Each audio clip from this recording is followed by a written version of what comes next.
Isa raw sa mga maaaring naging dahilan sa pagkakasibak ni General Nicolas Torre ang nakaraang NAPOLCOM resolution kaugnay sa reshuffling ng matataas na opisyales ng PNP.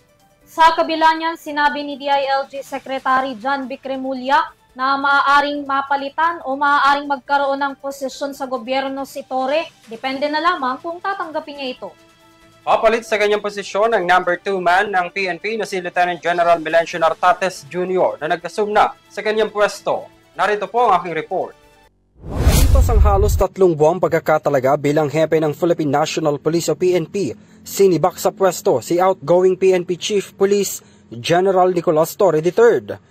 Sa isinagawang press briefing sa Campo Crame, sinabi ni Department of the Interior and Local Government Secretary John Vic Remulla na naging mahirap para sa Pangulo ang pag-alis kay Torre sa pwesto, ngunit kinakailangan. Maaari rin naging dahilan ng pagkakasibak sa general ang desisyon nitong balasahan sa matataas na opisyales ng PNP. Nasabihan naman raw siya kaugnay sa desisyon at nasa kanya kung magre-retiro ito o itutuloy ang pagiging pulis.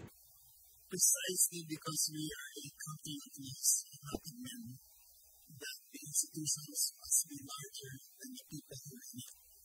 And in this case, the President felt necessary that the institution of the PNP, the NAPOLCOM, be upheld as according to the spirit of the law as it was made. Nilinaw naman ni Remulla na walang kinalaman sa politika ang nangyari at hindi ito isang popularidad lamang kundi pagpapanatili ng integridad ng organisasyon. Wala rin daw linabag si Torre sa anumang batas at ang pagsibak sa kanya ay nakabatay sa naging pasya ng Pangulo.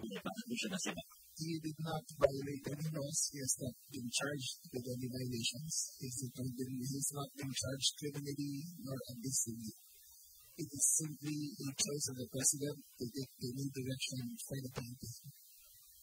Bago nito ipinag-utos ni Torre ang reshuffle sa ilang matataas na opisyales ng PNP, kabilang na sina PNP Deputy Chief for Administration, Police Lieutenant General Jose Melencio Nartates at Western Mindanao Area Police Commander Police Lieutenant General Bernard Banac.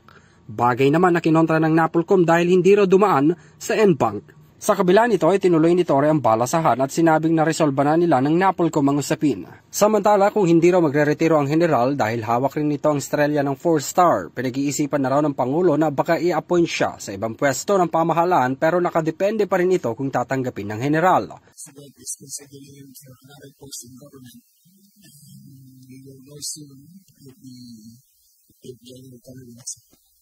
Ngayong araw din itinilaga na sa kanyang pwesto bilang ika-32nd PNP Chief si Lieutenant General Melencio Nartates Jr., panglima sa mga naging hepe ng pambansang pulisya sa ilalim ng Administrasyong Marcos Jr.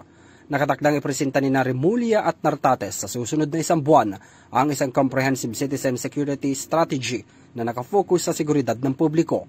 Hindi rin mabubuwag ang 5 minutes response na bahagi ng mandato ni Torre sa PNP at itutuloy ito sa pamumuno ni Nartates. Para sa EuroTV News, ako si Henry V. Nicolas, sumasaludo sa bawat Pilipino.